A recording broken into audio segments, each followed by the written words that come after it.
Welcome to another wonderful episode of Success Innovation. Today's episode is called Network, Professionalism, and Preparation Equals Strong Mindset. Today we talk and we delve into wonderful, interesting fields of engineering preparation on how to become successful and how to become also an entrepreneur while you're still in the industry as an engineer. Today we talk with Jayton Harps, who is part of NSBE, National Society of Black Engineers. We delve into his early beginnings as a student, how he went and discovered being an engineer, and how computer science became his passion from an early stage in his life. Welcome to Jayton Harps, who will actually tell us more about what it is to become an engineer and being an NSBE member. Welcome, Jayton. Welcome back to another wonderful episode of Success Innovation. Thank you so much to the audience, to the loyal listeners and the viewers for listening and watching another wonderful episode of Success Innovation. Today, I have the wonderful opportunity of interviewing another amazing individual. His name is Jayton Harps. He is currently working at Northrop Grumman as a software integration engineer. He has a computer science degree from San Diego State University, also known as SDSU. He has an information systems master's from National University, and most recently has achieved obtaining a master's of entrepreneurship and innovation from USC, University of Southern California. Welcome, Jayton Harps. How's it going? Welcome to Success Innovation. How are you today? Oh man, I'm doing fantastic. How you doing, man? I'm doing pretty good. Thank you for accepting the invitation to do an interview episode for Success Innovation. I am truly honored, and I am sure that you will definitely blow everything out of the water and share wonderful pieces of advice to the audience, to everybody. And it's more of a conversation, but I know I do have some sketched questions that we will go over. So that being said, I provided a bio about you, what I know, what I found out about you, but can you kind of briefly tell me about your early beginnings? Are you originally from San Diego? Did you move anywhere from the country to be in San Diego? Can you kind of go over that with me, please? Yeah, definitely. So I'm originally from Riverside. I don't know anybody know where that's at, but it's like about an hour and a half north from San Diego. Right. And so I grew up out there. This place called Corona. No, I'm not part of the coronavirus. Okay. No pun intended, right? Yeah, right. Yeah. I grew up there, and I was like, man, I really want to venture out. I don't want to stay in Riverside. Like it's cool, but there's more to see, right? And one time when I was applying to schools, San Diego State was one of them. And I wasn't really thinking about it too much because I was like, it's San Diego. I mean, yeah, they got beaches, they got tacos. So I'm like, hey, why not? So then I got accepted, and they do this thing called SDSU Day. You know what I'm talking about? Yeah, right. All day, they talk about everybody, where with the dorms, your major, all that good stuff. And I just fell in love with it. So after I saw that, I was like, yeah, I'm going to San Diego State, and the rest was history. So, yeah. Fantastic. So you're from Riverside, and Riverside, Corona is the Corona area is in California, a little bit east of, as you mentioned, in LA area, LA County area, and also a couple hours, about an hour and a half north of San Diego. So you've grown in the West Coast, for the most part. Yeah. Was staying in the West Coast in this general vicinity a conscientious decision, or was it just out of luck that you found jobs and you found a school in this location, in this area? Yeah, it was definitely the luck of a draw. I was definitely lucky, because originally I actually wanted to move to the East Coast. Oh. Originally, I wanted to do the whole, join a historically Black college, wanted to go to Howard. I wanted to do the whole stomp the yard. That was like my ambitions, right? And I kind of got accepted there, and they kind of wanted me to do my SATs again. But I was like, San Diego State already accepted me for, not doing too well on it, so I'm going to go there. So I went So to you're gonna take your chances, go with what you already have, go all in, and then say, it is what it is. I already did what I needed to do to get in, so I'm yep. good with that. Okay, fair enough, fair enough. What was your first experience or exposure to STEM? Ooh, Science, technology, engineering, and mathematics, and at what age? ooh, man, I was man, how old was I? I must have been at least 3 or 4 years old. Oh wow, it was really early on. Yeah, very early. So like video games. Okay, so I'm an '80s baby, but late '80s. But I grew up Okay, playing video games, and I remember one of the first games that I played was on Nintendo. And okay. um, This is the original Nintendo, not Nintendo yeah, X, Nintendo 64. no, No, no this Super is Nintendo. original Nintendo. The one where you had to take the cartridge out, blow on it, and then stick it back in with the little gun, shoot the ducks, or Mario Brothers, all that, right? Okay, Yeah, fair all enough. that, all that. And so I was exposed very early on. And back in the day, when we had magazines, right? They would have these Right, magazines of talking about the game. So I would right. literally like visually see how the game is played, and then I would go back to the Nintendo system and do those like exact moves. So I They was, even had the cheat codes and everything, right? yep, yep. So yeah, so I was a gamer, and that was the Right. beginning, for me to go into STEM, and plus I like numbers. I love numbers. Right. So, Okay. Okay. Okay. yeah, I was about like at least 3 or 4 years old. Yeah. 3 or 4 years old. So you grow up and, obviously you're going through middle school, high school. Did you join any robotics or any science technology clubs in high school or middle school? Actually, no. Yeah, I No. didn't. Okay. Yeah. Yeah. In middle school, what was I doing? I was definitely exposed to like the science fair and stuff, but Hmm. my imagination was very limited because I was like, I just want to pass this class. So Okay. Okay. I would Okay. I would do these things, one of those easy like science fair. So Right. Right. Right. with the bread, like, okay, which bread is gonna get moldy the fastest?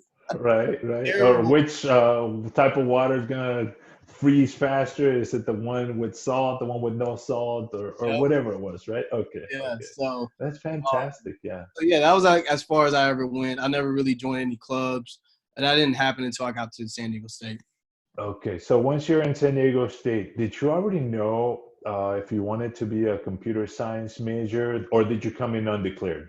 Yeah, I knew because Okay. before I graduated, I was very curious. I was like, okay, I wanted to be involved with video games, right? Hmm. My destiny was to be like the CEO of Sony. Like I wanted to Okay. be that guy, right? But I was like, I at Hmm. least want to work for Sony PlayStation. Okay. So I would read one of those Game Informer magazines PlayStation put out, and every time when I read it, I would see who were the writers, like what degrees did they have. They all said computer science. Oh So I said, wow. Okay. okay. And then another way that I knew I was going to choose that major. So you know how they have these articles like, oh, the most for the next 10 years, these are like the demanding degrees to have in order to like have Right. stuff. Computer science was ranked number 3. So I Wow. was like, okay, Okay. so if I choose this major, not only will I be able to maneuver myself, but I can really do whatever I want, you know? Okay. And Okay. and so I knew like I would always be in demand. I would Okay. always be in demand because for the next 10 years and so on, this is going to be the major that's going to be needed. Kind of like an Okay. essential, right? Like today, like Right. what are essentials right now? It deals with a lot of STEM, science, technology, engineering, mathematics. You know, that's the world we live in right now. So for me, I was like, okay, I know I'm going to change something once I choose this major. So that's why I chose it. Okay. All right, cool. So you come in as a computer science declared major. When you're down in San Diego, SDSU, and it's your first day, you're from Corona, you're coming down from Riverside down to the south part close to the border. What was the biggest shocker that you started noticing? Because when you come for one day, you're like, okay, you're in the university for that day, and okay, yes, you see different students, they're all coming in from different parts of the area, but then you go back home.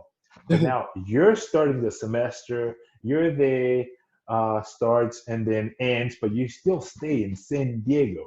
Yeah. What's the biggest shocker for you at that point? Oh, man, I would say it was just, man, just the atmosphere. Oh man, the atmosphere is what keeps me here, man. Like the Oh, atmosphere okay. is just like it's so calm.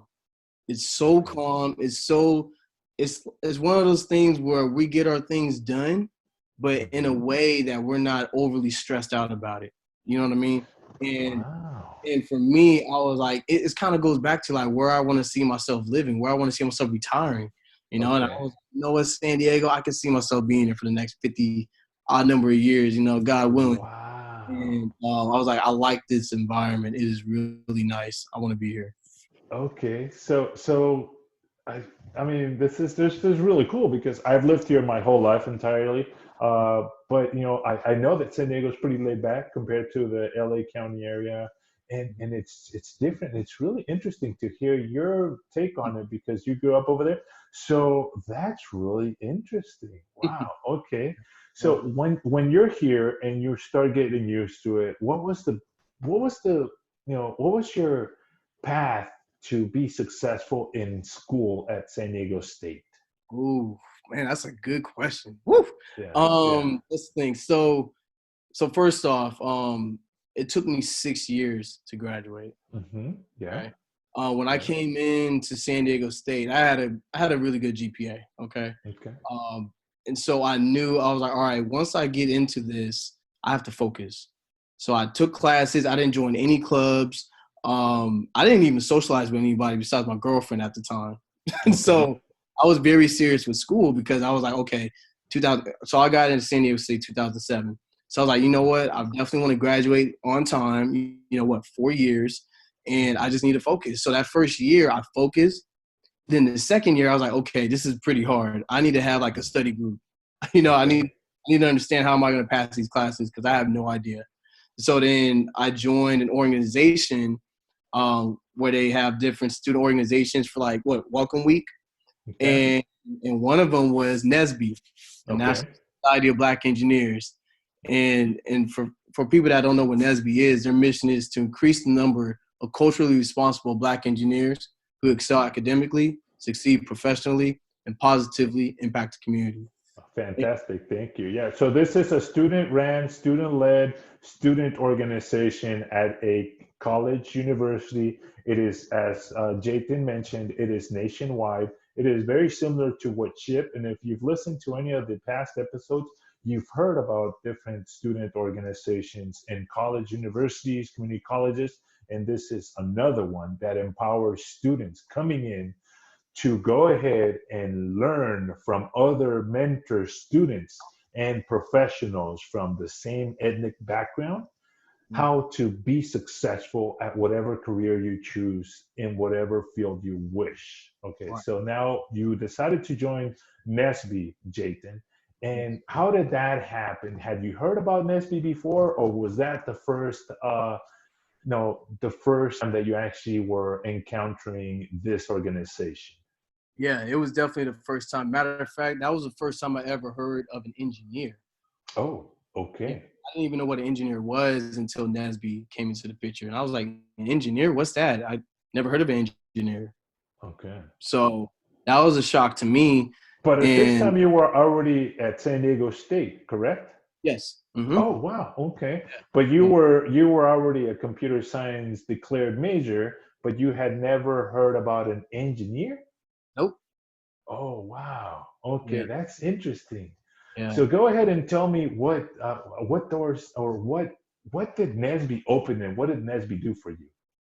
So one of the things that NSB did for me, they gave me opportunities. Okay. When I was going through school, like I had to work two jobs, you guys. I was working on campus at this place called Aztec Markets, like little convenience stores. Mhm. And then I picked up a second job. It's not there anymore. It was Cece's Pizza over off Okay, University. yeah, right. Yep, yep. Yeah, It's close to 54th and University, somewhere over that's there, right. right? Yep. Yeah, right over here. And so I was cutting pizzas like every day on the weekends, and oh Oh, man, it was a lot. So when I was going through that, my grades slipped. They oh, okay. slipped really bad. I mean, to the point it was below a 2.5 GPA, right? And so I was entering my last year at San Diego State, and I was like, I got to get a job because my GPA is not going to cut it. I know I'm involved with NSB, I'm involved in all these different organizations, but I need to have a good job. If I want to stay in San Diego, right, my dream home. If I want to be here, I got to be Yeah. here. Be able to afford to live. Yeah. So with Nesby, that's when Nesby came into the picture. They're like, hey Jay, they do these national conventions, right? Different Right. cities. They attract at least 10,000. Black engineers that are very gifted. It's just so much. It's so inspiring. That's what really got me to Nesby too. So, Wow. so when I went to that convention my last year, I got an interview with Solar Turbines and Northrop Grumman. Okay. Solar Turbines didn't work out. Northrop Grumman did. Oh, fantastic. And that was honestly, you guys, the only job offer I had, coming Okay. to San Diego State. So let me just stop you there for a second because I'm a little curious. You mentioned you went to the National Nesby Convention. Yeah. Was it, and you mentioned that it was during your last year. So that was your only time going to the national convention? No, actually, I've prior to that, I've gone to the Yes. convention dating back to like 2009, right? So Okay. that was probably like my fourth convention because Mhm. the first couple ones I didn't know what to do. It was just so Okay. much going on, but I got used to it and I started understanding how to network, how to be ready for a job interview, professionalism, all that stuff I learned at the national convention. So by the time it came to really get interviewed, during my last year, Right. I knew I had it. I was like, "This is it, Jay. This is your one chance." So Mhm. I'll make the most of it, and I did. Right. So let me take you back to that first convention. Mm-hmm. What was your expectation at that point? Obviously, you're saying that it was you were lost, you didn't know what to expect, you didn't know. So what mindset were you in when you actually went to that convention versus the last convention? And what was the biggest change? And I guess walk us through how you were able to succeed getting an interview at that very last convention. What did you change from that first one to the last one? Yeah. What I changed, the first thing that I changed was my resume. My Okay. resume Okay. Yeah. was Right. not good. It was Okay. very short. So it was kind of like, what kind of experience do I have, right? Hmm. That came into the picture. I didn't have a lot of confidence in that. So, but I knew like, okay, this is where I want to get to, right? I know I can build my experience. So that was the first thing. The second thing was clothes. You got to dress to impress, right? Okay. Kind of like this, but more a tie, suit, jacket on, and you come in with firm handshake. So I had to really get that down too because I was so young. I was like, I know Right. about it, but what does it really mean? But Right. it kind of like branding yourself. You're showing your worth once you talk to Yes. them. Yes. Um, you know, these recruiters because they're recruiting you. They need you, Yes. but they want to recruit the best. So we got to be um, so proficient to be just engaged, just to be ready to what's about to Right. happen next. Right. So that was that. My resume and definitely communications, talking. And it's just like how we're talking right here, Right. Exactly. it has to flow really well. Because if things seem kind of timid and uneasy, then they're like, I don't feel too comfortable talking to you. If I'm going to be working with you, no, Right. let me step back. So those were things I was learning along the way from that first convention, Hmm. leading up to my last convention, because it was to the point that where now I was telling the members that came to the convention, like, hey, you guys, be ready for this. Hey, you guys, ladies, definitely dress to impress, be professional. Hey, everybody, let's take this resume workshop. Let's do these mock interviews, with these Right. different professionals to get us ready for this national convention. So, so literally it was like, just going through the fire. Like I knew coming out, like this is the piece. And so I was ready, man, and it definitely showed, to come through. So. And for the audience, let me clarify. He mentioned, you talk to the recruiters. So the recruiters are individuals that are there taking your resumes. They're essentially the filter interviewing you to go ahead, whether they even consider you to pass on to the next interview session, per se.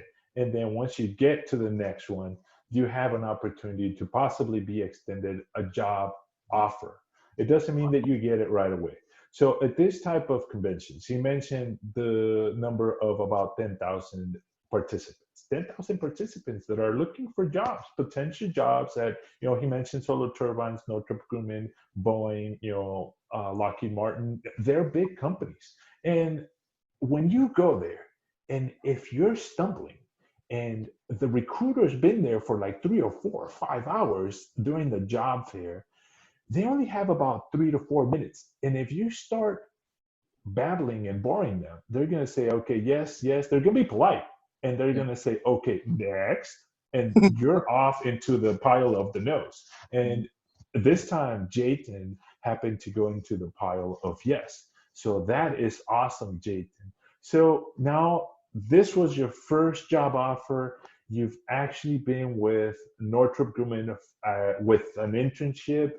You also did a stint with Spaywar, correct? Yeah, so I was an intern at Spaywar for about 1.5 years. Okay. And then through them, I was able to get a job at Northrop Grumman. So yeah, Okay. I came in at Northrop as a first-time employee, technically, like my first real job. So. Mm-hmm. And you've been there ever since, correct? Yes. Six and a half years. Fantastic. Okay.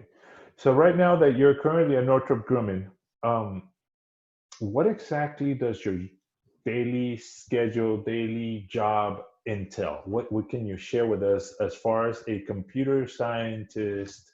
What do you do with Northrop Grumman that you can share with us? Because they probably do some DoD stuff, Department of Defense, that you can't share. But what do you do? Can you walk me through like a couple of simple five bullet points that you can share with me and the audience? Yeah, definitely. Test all day. Definitely test all day. And we're interacting with one another. We're talking. We're figuring out how to solve problems. And the best part about it, being in that environment is just so many brilliant people. Honestly, like I wouldn't expect to be around, and I'm learning every day. And not only that, but we challenge each other. Like, is that correct? I mean, it's such a scientific environment. We have to experiment. We have to see what works and what doesn't work, because what we're creating is it's some really cool stuff, and we want to make sure everything is perfect. Everything is perfect. So it's a lot of talking, a lot of meetings, a lot of engagement with one another, and it's a very free spirit, type of environment where you can just speak freely and make sure that the problem is solved. Okay. What type of tools are you utilizing that you utilized at the university college level that are you also using at your job site? Is that relevant? Yes, it is. Definitely, you guys, if you're interested in computer programming, learn Java, Python, and C++. Okay. Yeah. Those I definitely learned. I learned a lot of Java when I was at San Diego State. C++, I was introduced to it, but I definitely had to learn once I got to the job. And then Python, I started learning, during my free time. And I remember one of the projects I needed to work with a Python, program. So I had to learn that. But yeah, so I know now I would believe colleges are teaching at least Python right now, because back then we were teaching Java and C++, but Python is definitely one of the biggest programming languages to learn, because it's so effective on so many systems. Okay, fantastic. So for those of you interested in any type of computer science, computer engineering courses, focus on learning different languages, Java, JavaScript, C++ to a certain degree, and also Python, as Jayton recommends here. What is the most enjoyable part of your job? The most enjoyable part? Right, yeah, right. Eating food, man. I'm just Hey, it's so cool. Sometimes they give out, happy birthday month and stuff. Oh, cool. Yeah, awesome. You get the cake. Yeah, fantastic. So, he's joking, but in a sense, let me put some real perspective into this. When you're looking for a job position in a company in the industry, you guys have to understand that the money is not just everything. Also, the work culture is very important. as Jayton points out, he is in a department, in a corporation that embraces that relaxed feeling of collaboration. He's mentioned cooperation within the groups. He mentioned communication. So let's go back to those skills that he mentioned in the NSBE National Convention that he learned to sharpen. He mentioned communicate and communicate and communicate. So if you can get anything through your head, please learn to communicate, share your ideas, because you might be the brightest individual in the room, but if you cannot communicate a simple idea to another group, to another individual, where they can understand and accept that idea to be a successful idea, then you're not really bringing value added. Although that idea might be really valuable inside of your head, if you can express it and communicate it and share with others, it will not be suitable for that company. So point to Jayton, if he enjoys that collaboration, that feeling of cooperation, and enjoys eating the free cake and muffins, that's amazing. And so just go for the company ambience there. So to date, which aspect of your position has been the most appealing to you, like as part of your job and your engineering as a systems engineer? What is the most appealing part of it? Man, just seeing the system work, is so appealing. Like seeing all these different pieces that just connect with one another, And with that part, it's the knowledge base, right? And being at the company for so long, I have a huge knowledge base of, what's going on. So with that being said, I'm able to teach, I'm able to train, the new, employees come in. I'm like, hey, this is, let's test this out. Let's figure this thing out, And I think that's one of the best aspects right now of being a software integration engineer is that I'm able to, going back to communicating and collaborating, I'm able to talk to so many people. And then only that, but I'm able to train and to guide people too, So I would have never thought I would get to that point, but now I am, and it's a wonderful feeling. Okay, all right, fantastic. Thank you so much. You recently completed a master's from USC for entrepreneurship and innovation. And I know that you've been involved with NET for a while, and now as a professional at the professional level, you've also been involved with NSBE, but in a little bit of a different role.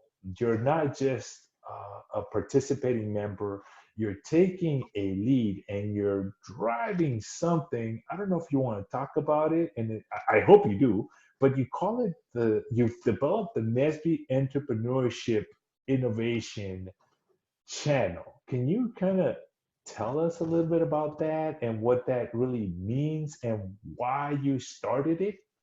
Yeah, I think you think you're talking about the link up. We're talking about right. the link up, yes. So with NSBE, you guys, there's these things called SIG, which are special interest groups. And so that ranges of whatever professional level you want to be in. So we have aerospace, we have construction, and then you have entrepreneurship, right? Mm-hmm. So with entrepreneurship, it's a way to promote minority-owned businesses.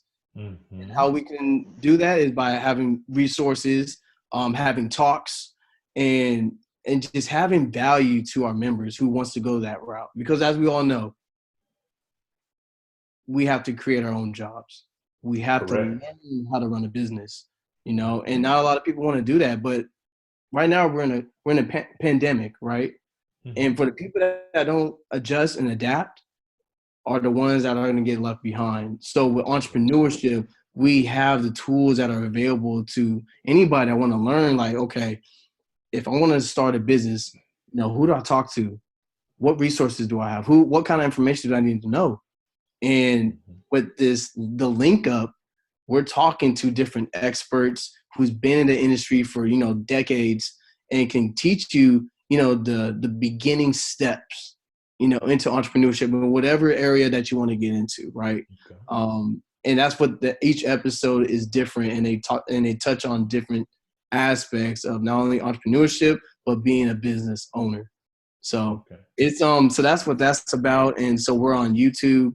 We also do audio, right, on Right. Anchor, Correct. um, and so on and so forth. So it's a great thing knowing that, okay, we're going to continue these talks with people that know a lot about entrepreneurship, and just to tell their story, because we all have a story. So Yes, we all have a story. And that's why I brought you into this episode, because I want to hear about your story and you're sharing it with us. Now, how did that idea, I mean, it's all nice, it's all great to go ahead and think about it, but going ahead and doing it, how yes, did you formulate that plan? Was it something that it just you and a couple buddies were just saying, hey, this will be great if we had something like this, blah blah, and you started walking through exactly what you painted the picture to be just right now, and you said, why don't we do it ourselves?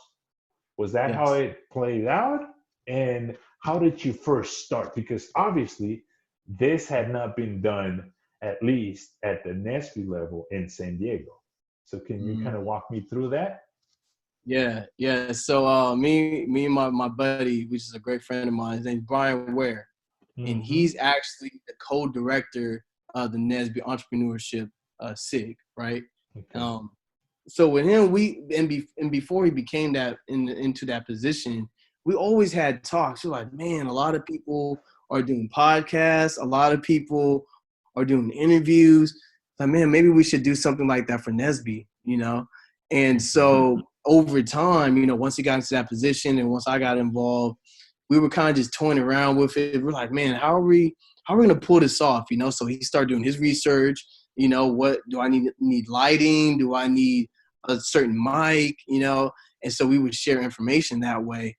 And then it came to, okay, now we have to do it. We have to put the pieces together. We just have to just do an episode, You just something. gotta jump in. You just gotta jump in and try it. Yeah, However it shows up, however it happens, however it comes out, just try it out and see what actually happens and mold it as you go. exactly. And the thing about it, what I always preach is being consistent. You Right. have to be consistent because, if we're not consistent, then we're not going to progress. Right. So I would always, I always tell him like, hey, yo, Brian, like, let's do it, let's do it. Mhm. And then we would kind of push it out, push it out, push it out. Like, nah, man, we have to do it. But I was so consistent, like, we have to do it because if we don't, we won't do it, you Right. know? So, So you were essentially the driving force pushing Brian to actually commit and to actually follow through with what you guys had planned out and said. yeah, So from the start of that conversation when you said, "Oh, this will be great if we do a podcast and if we actually get started," to the first episode being produced and published in the YouTube channel, how long yeah. did that take? Ooh, that took about, man, I want to say a couple months. Right? Yeah, yeah, yeah, yeah, yeah, yeah. Yeah, Yeah, it took a and while. and and if I may interject in this one, put my own 2 cents. It's just more of it has to do not with the material or the actual equipment. More of it has to do with the fear of what happens if I don't do it right. Right. What Yep. happens if it doesn't work? What happens if it flops and nobody watches it or listens to it or puts this little like on it? And you're like more into that. But to the audience, I want you to understand Jayton has now surpassed that and gone past that where he says, you know what? I'm learning myself by interviewing those individuals. This podcasting is just essentially a byproduct of my free learning from those experiences by being in touch with those individuals, reaching out, learning how to better communicate with them, learning how to schedule and set up the time, learning how to record, learning how to produce the video, how to edit it, and whatever goes behind the scenes. What you guys are seeing right now is the aftermath of all of that thought process.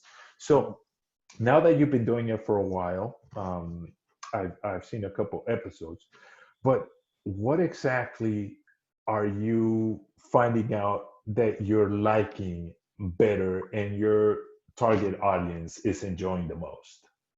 Yeah, just them really just explaining their background, and Okay. being very honest about why they did it. What was that driving force to Mhm. pursue literally their dreams, and sometimes people don't share openly about what they go through, Right. and when we're open with each other, that's where, we get to see like, okay, I can do it too. That's where we start believing.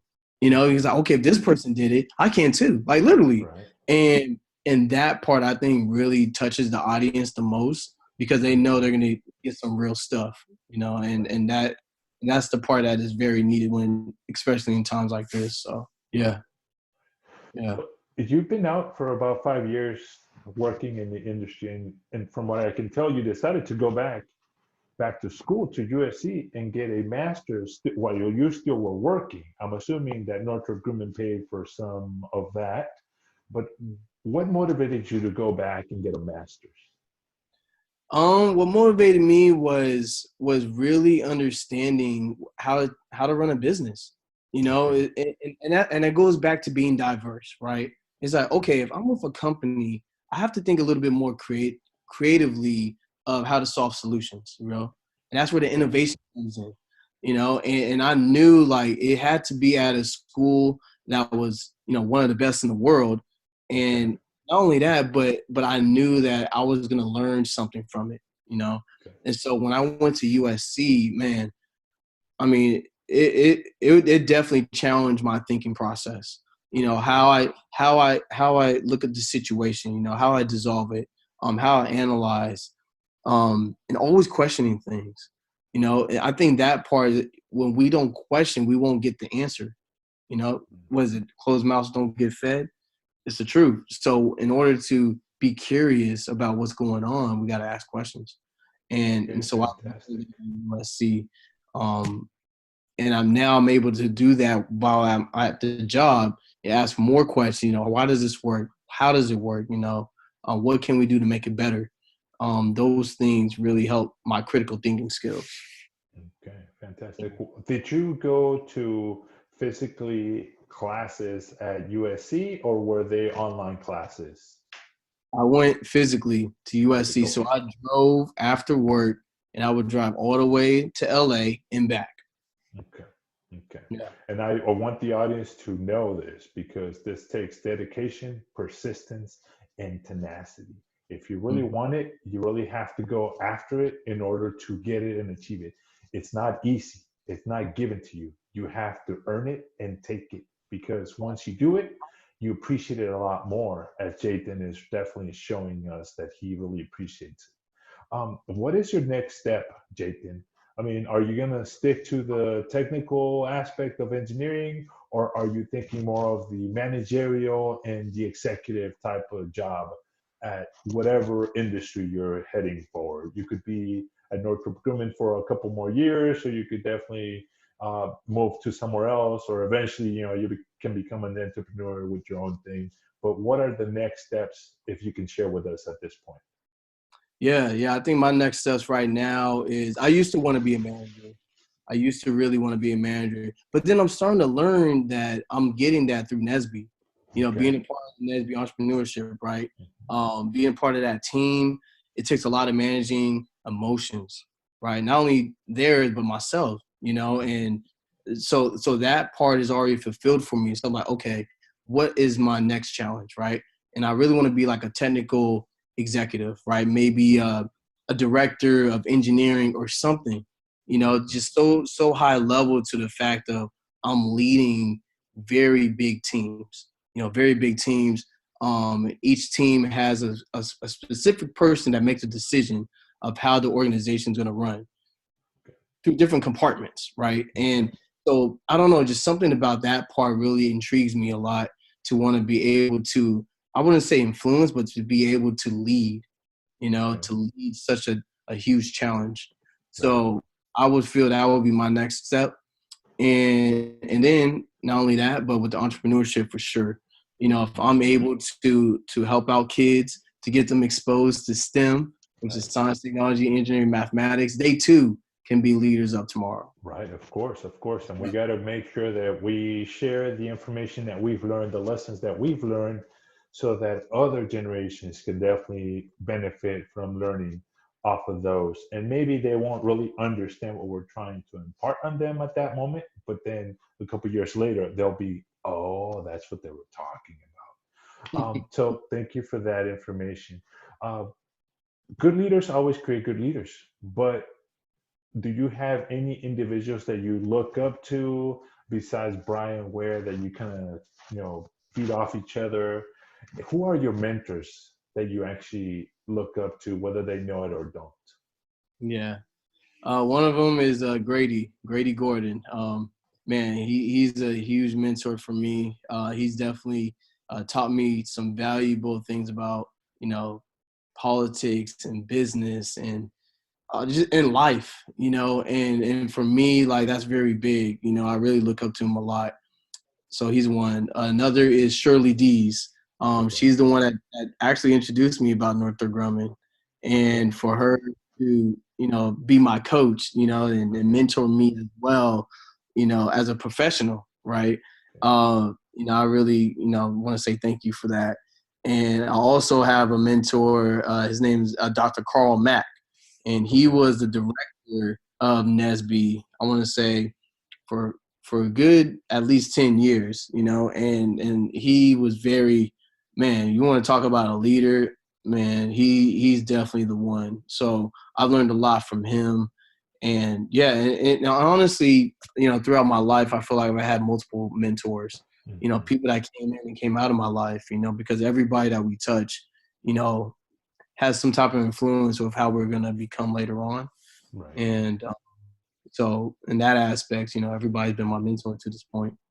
Fantastic. Fantastic. Off of those mentors, um, do you have a particular book, a particular movie, or a particular podcast that you actually listen to be motivated, to actually learn off of, that you say, oh my God, I wish other people would definitely listen or watch or hear this or read this book or podcast, movie, whatever it might be?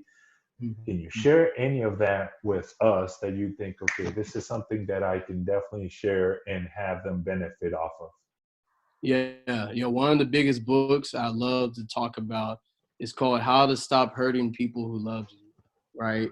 Okay. And that book, oh man, you want to talk about emotional intelligence, everybody. As we all know, we're emotional creatures. And being that way, we have to manage our own emotions. And sometimes when we're managing our emotions, we hurt the people that we love the most, Mhm. and in order to do that, we have to train our minds, because honestly, our actions are from the mind. It's from our thoughts, and so as long as we understand our thought process, like, okay, this person isn't doing this out of spite, or, or being in fear for, or any of those negative emotions. Because when we, and I want to say, I'll be putting out a lot of positive posts on Mhm. LinkedIn. And one of them is, when you cloud yourself with negative thoughts, negative things are going to happen, you Right. know? It's So essentially the law of attraction, right?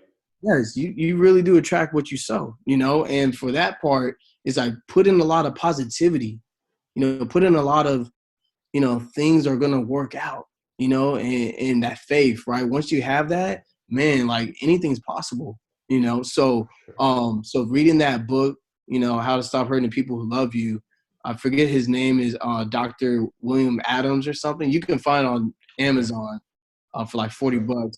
One of the best Okay. investments you can have in your life.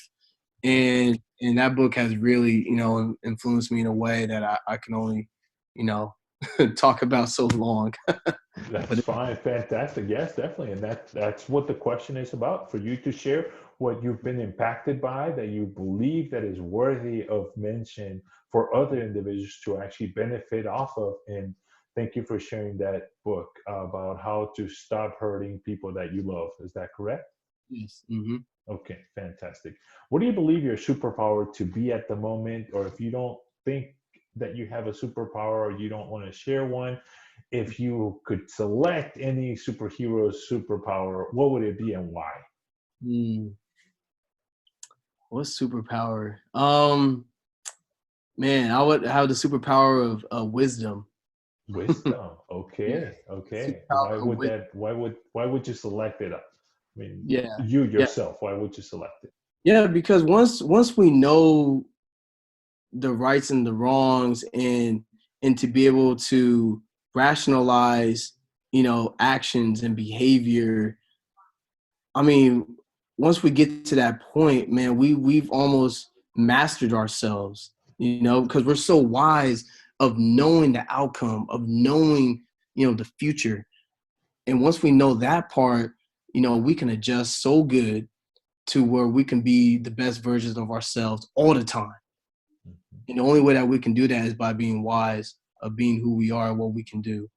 And Yeah. so wisdom, I would want that so bad. And I feel like we all have it, we all have wisdom, but it's to the point where it's infinite. It's like, yeah, I have so much wisdom, like not in an arrogant way, but it's like I know the right from wrong, and I know what to do. And I don't know, I would say wisdom. Yeah. That's fantastic. Thank you for sharing that. And now that kind of leads me straight into what is the definition of success for you? I mean, you came from Riverside, Corona. You managed to get a bachelor's in computer science from San Diego State SDSU. You got a master's in information, and you also have a master's in entrepreneurship innovation. What is your definition of success at the moment? It could change in the future. Right now, what would you say it is? Yeah, my definition of success is to doing everything you can to achieve your dreams. That's success to me. Like once you know you've done everything you could, like there's no stopping you. There's no stopping you. And I feel like, we're always gonna have some type of obstacle in our face. And the only way that we can overcome that is by believing in ourselves, to believe in our capabilities. And with those two things alone, that's how we will have the courage and the strength to fight any battle that comes across. So I really believe that's what success is. And it doesn't matter what, it can be as big or as small as we want it to be, but it's success. And success eventually produces greatness. Fantastic. Thank you for sharing that piece of wisdom with us about your definition of success. Now, this question, I really enjoy this one, and it's. Let's say you can go back and get in your car and drive, but this time you're not driving to a destination. You're driving to a time in your destination. Let's say you go back and you drive back into San Diego State at the very first semester when you're starting there. Back in 2007, you're 18, 19 years old, and you're either your parents are dropping you off or you're commuting and you're dropping yourself off. If you could say, hey, Jayton, right now, and you have a box and you're carrying your clothes up to your dorm or to your house, wherever you're going to stay, and you can say, Jayton, this is what you need to know, or this is what I need to share with you. Three pieces of advice that you can share with your younger self at the age of 18 or 19 right now that you would benefit from so much. What would they be? Yeah, the three things I would tell myself. The first thing would be time. Okay. I would tell them about time. I would tell myself, like, time can be used, as Martin Luther King would say, constructively or destructively, right? So if we're not value our time, um, it's going to pay a price in the future. So value time and manage time. Okay. The next thing I would tell myself is to not be so hard on yourself. Don't be Okay. so hard on yourself. Like, yes, if you don't get straight A's, it's okay. You know, you're, I would tell myself, you're about to go through a lot, and grades really don't matter. Okay. They don't matter. So don't be so hard on yourself if you don't get that perfect score. It won't matter, later on. So I would advise myself about that is, don't be so hard on yourself. Then the last thing I would definitely say is join the organization that you feel is going to change your life. Okay. Okay. join one of those organizations, because trust me, it will forever change your life. I would tell myself those three things. Going in the San Diego State.